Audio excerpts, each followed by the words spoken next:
As time goes by, the emerging markets and developing markets are looking more like the developed markets by piling on more and more information as things become more broadly followed.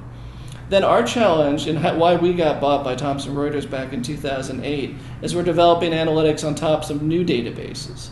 So there's a lot of text mining that's going on. We can predict creditworthiness, for example, by going through the transcripts where analysts will interview management, all the statements, hundreds of pages, the footnotes, never mind those pension liabilities, the Reuters news that comes out globally that we've got coverage, and also some broker research where we're entitled to go through it and see what some of the smaller brokers have to say. And we're teaching the computers to read these statements and figure out, liquid natural gas versus liquid credit facility, officers arrested, that looks interesting. Find these little phrases about may no longer be a going concern and try to tease these things out to predict creditworthiness. At the other end of the spectrum, we've got a team that are doing machine-readable news that comes out within milliseconds after a story comes out and will predict near-term sentiment.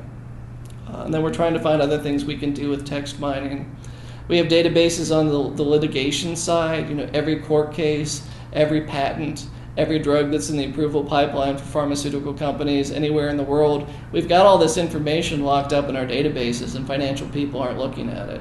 So what's going on over time is that more and more of this information is getting incorporated in a faster way. And if you look at the ETFs, we're fully supportive of that kind of information. At this point, anyone could take a value factor, turn it into an ETF. They could take momentum, turn it into an ETF, and we're seeing that start to develop. And what that does is that raises the bar for investment managers. If you can't beat a basic quant factor, what are you doing, right? There's got to be some edge that you're adding. So we're giving out tools that make it easier for people to do what can be automated, and then let them do their investigation on the details of the management or the products or the specifics that are driving a company's performance.